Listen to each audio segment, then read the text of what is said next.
Welcome back. If this is your first time watching, my name's Brandon and I sell men's clothing on eBay. This is day 36 of the What Sold series where I show you my daily eBay sales. Let's not waste any time. Let's jump right into those sales. The first sale of the day was an Oakley button-up shirt in a men's large, and it was new with tags. It took 26 days to sell and it sold for a best offer of $23 plus shipping. Actually, that was full price. Sale number 2 was one of my 50 oldest items that got relisted about 2 months ago. It took almost 4 years to sell. It was a Travis Scott t-shirt and it was new. I bought it directly from their website. Anyways, it sold for a best offer of $35 plus shipping. I originally just had this price too high. That's why it took so long, and I never repriced it until 2 months ago. It was listed at $100. I dropped it down to $50. Someone offered me $35, and after 4 years, I was happy to accept. Sale number 3 was a pair of Fabletics men's shorts. They took 4 days to sell and they sold for a best offer of $15 plus shipping. Sale number 4 was another pair of Fabletics men's shorts in a size large. They took 13 days to sell and they sold for $15 plus shipping. These went to the same buyer, so I also made a few bucks on the shipping. Sale number 5 was a vintage Champion reverse weave sweatshirt for San Diego State. It sold in 21 days for a best offer of $25 plus shipping. Sale number 6 was a Dixon flannel shirt. It sold in 2 days for a best offer of $25 plus shipping. I think this was one of the 4 Dixon flannels that I picked up a couple videos ago, and I paid $100 for the 4 of them. They ended up not being in the greatest condition. I'm about going to break even on that deal. So not the best, but it was a learning experience. Now I know what to look for as far as wear goes on the Dixon flannels. Sale number 7 was a Fabletics lightweight hoodie shirt. It took 6 months to sell and it sold for a best offer of just $10 plus shipping. Sale number 8 was a Ralph Lauren button-down shirt. It was the one that had the performance tag on it. Those ones sell much better than the regulars. This one sold in 7 days for a best offer of $15 plus shipping. If you find the performance ones in bigger sizes, they sell in the $25 to $30 range. Sale number 9 was a Nike shirt. It sold in 27 days for a best offer of $18 plus shipping. I actually bought this for myself at a resale shop. I didn't like the way it fit.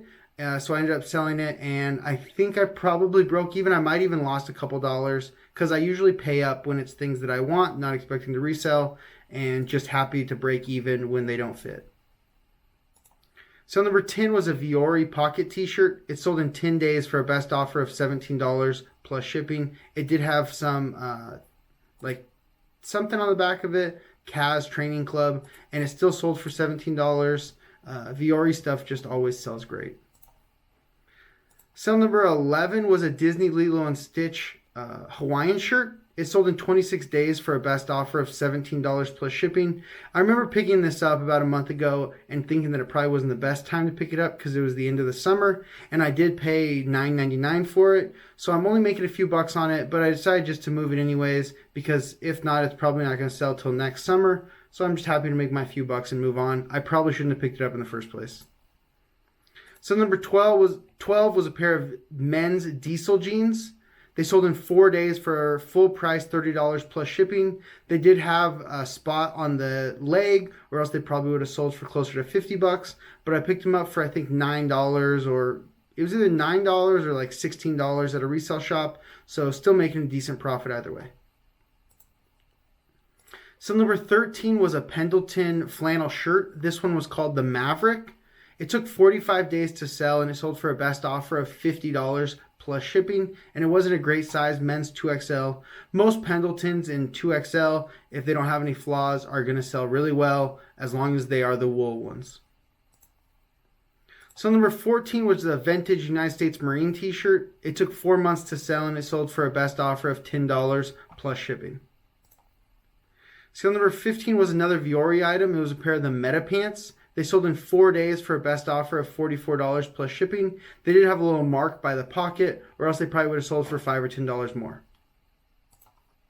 Sale number 16 was a Polo Ralph Lauren flannel shirt. It took 2 months to sell and it sold for a best offer of $12 plus shipping. It was only a men's medium, not usually the best size to sell for polo stuff.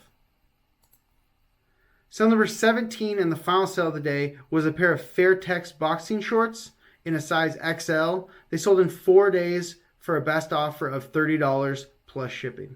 This is my first time selling a pair of boxing shorts, but I did look them up in store, saw they had a good sell-through at a good price, so I picked them up and they sold quickly. So I'll keep my eye out for more of these, and when it's a different brand, I'll just look it up. If it has a good sell-through rate, I'll pick it up. If not, I'll leave it behind. It'll only take me 30 seconds to a minute to look it up in the store. Anyways, that's it for the sales. Let's go ahead and jump into those numbers. On October 6th, we sold 17 items for a total gross sales of $530.78, giving us an average sales price of $31.22. That's a pretty average day. As you always know, the selling cost and the net sales are always a little bit off. Let me show you guys what they actually are. So the total selling costs were $168.88. The breakdown for that is $64.09 in eBay final value fees, $90.94 in shipping labels, and $13.85 in promoted listing fees. 9 of my 17 sales came via promoted listings. I promote all my items at 5%, and I'm happy to pay any fees associated with that to get those sales. Now, if we take away the selling costs and the taxes and fees collected by eBay away from the gross sales amount, that gives us our net sales of $331.85. We still need to take away our cost of goods, which is $188.87. I recalculated my cost of goods for the year because I have been spending more, and it came out to $11.11. I just want to be as transparent as possible. Although my average for the total year is $11.11, my average just for September's buys were a little over like $12.08 or something like that. So most of the items are probably getting sold from items that were listed in September for the most part. So all of those are averaging out at $12 per item. There are, however, some really old items that might have only cost a couple dollars, because when I used to source most of my old items, I would only source cheaper items before I found out that sourcing more expensive items is actually better. So anyways, long-winded way of saying the cost of goods is a little bit more now. So the cost of goods for those 17 items was $188.87. We need to take that away from our net sales, giving us a total net profit for the day of $142.98. That's all I have for you guys today. Thank you so much for watching. I'll see you tomorrow for day 37 of the What Sold series. Peace.